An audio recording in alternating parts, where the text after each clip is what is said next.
Hi everyone, Ian from DIY Home Gardening. Start of a video that involves the wisteria that is behind me. Propagation video.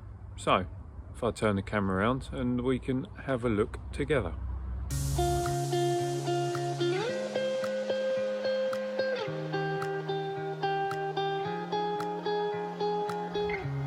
So, excuse the mess, but it is what it is. That there is all one wisteria, Wisteria sinensis. So it has lovely lilac-y blue flower in the springtime, and we're just into September, so it's kind of just starting to go into its autumnal mode. So you can see that the foliage is losing its dark green colour, going more yellowy before it basically thinks about dropping. There are a few of these long sections I've left on, some for tying in and some for using for propagation material. Now, with a wisteria, if you try and take cuttings, we'll go back a stage actually. If you try and grow a wisteria from seed, then realistically it's going to take 15-20 years before it produces flower. If you're doing it from cutting, you've still got to wait a while, but it's going to be closer to about 5 years.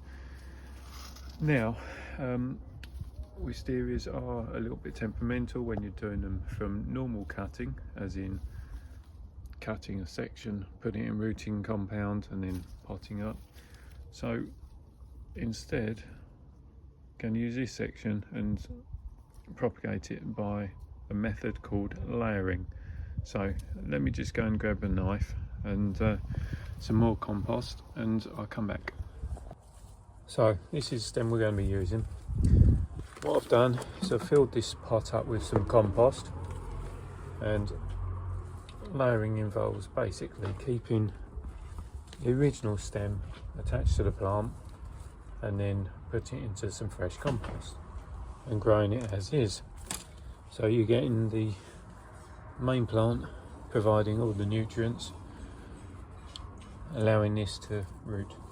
So work out roughly which of these leaf joints are going to be buried, so to speak, within the compost, and just to the back side and underneath of that leaf joint, just making a score.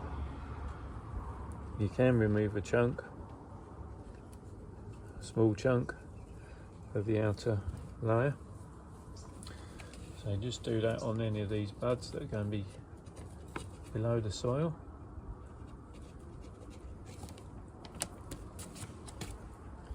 And this one also. Just taking some little wedges out there. Now, if you want, you can put some rooting powder in, but to be honest, it won't make a big difference. Okay, so for the time being, just hold your section down into the compost, and then we'll add some more compost at the top. Position that in the middle.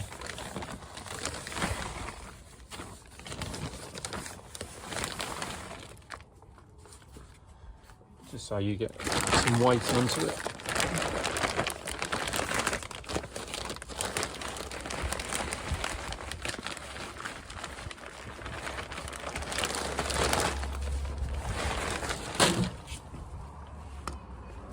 Give it a firm down.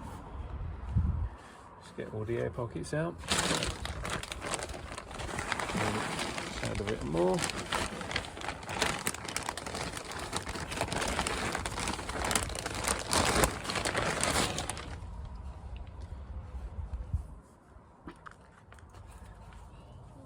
And what I'm going to do is just tuck it in there, so it's a little bit out of the way.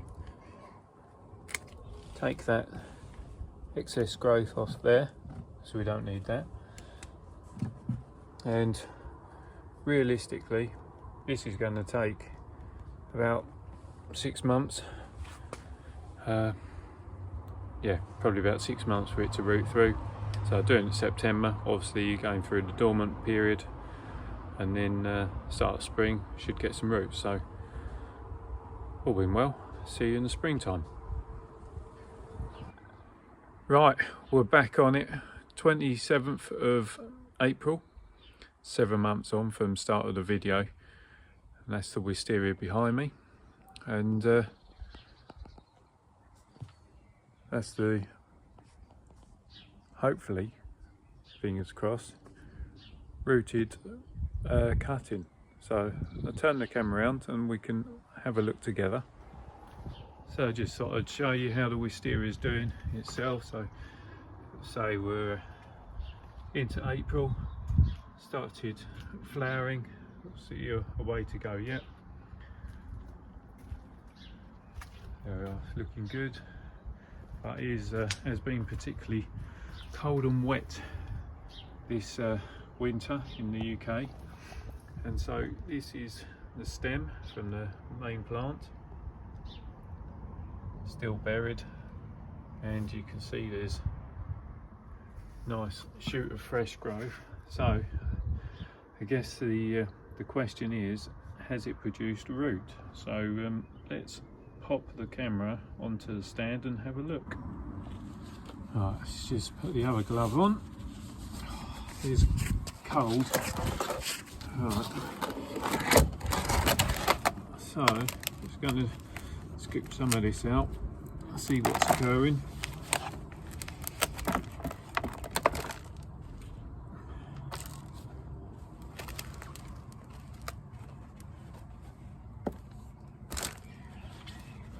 Now, doing this relatively carefully because I don't know how much, if any, root has formed.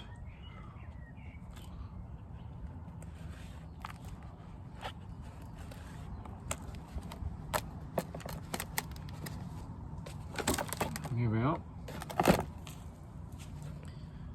Got a nice piece of root formation there. So it's just started doing its thing. Another piece there, so with a bit more warmth, I think that would get going quite nicely. And obviously, at this point, we could actually cut it off and pop this whole piece into a pot. And that's what we're going to do now. So all I'm going to do, just get a bit of fresh compost in with that existing. Just mix the two, because over the winter period, some of that goodness, probably quite a lot, has been washed out.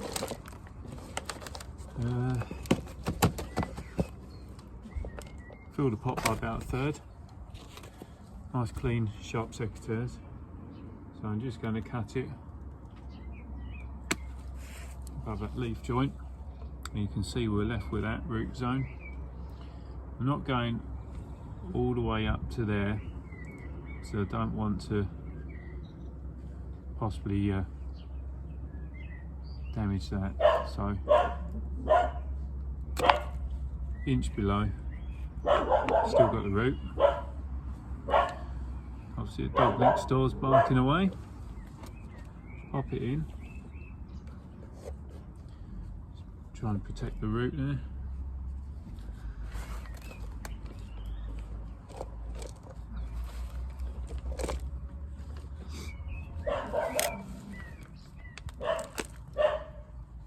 The reason I'm going for this size pot is really to help hold the stem upright and to allow the shoot to be kept cool still. I don't want it to essentially get overcooked as the weather improves and warms up. Just slightly firm, give it a tap, and that is going to carry on growing and form a decent root zone, and it will form an exact clone of that plant. So flower will be the same, habit will be the same, and that's because we've taken it from a layered cutting. The only thing is, it's going to take probably about another 4 or 5 years till that flowers. So be it. It's going to be nice though. So that's it. I know it's taken 7 months, but we managed to get a nice viable plant from the wisteria behind me. And the technique involved is layering, so propagation by layering, and it is a really good propagation method where you've got a plant that is a little bit tricky to propagate from in normal cuttings. And so things like wisterias, you never want to get a wisteria that's been propagated from seed, because one, it'll take about 20 years from seed to flowering stage, but also you don't know how it's going to turn out. A lot of wisterias are propagated, or sorry, are grown on a graft, but if you're propagating by a layering method, then one, you're going to be able to achieve getting a plant that's got a mature woody stem to it, and it's going to get away much quicker than if you're just trying to do by normal cuttings themselves. And this technique, I've used it previously on hydrangeas, but I've shown it previously on hydrangeas, but really good for things like I say, a bit more difficult, so things like Daphnes, Chinodoxias, that sort of thing. Yeah, so yeah, if you've got any questions, then obviously please send those questions to me. I'll do my very best to answer them for you. If you like what I'm doing in this video or others, then please subscribe to the channel. Don't forget to hit that reminder button so you don't miss out on future videos. And I always say it, but it's so true, just enjoy yourself. I mean, sitting out here with the birds going off, lovely and relaxing, even if it is cold. Try something different. So, you know, if this propagation method is that something different, give it a go. So till next time, bye for now.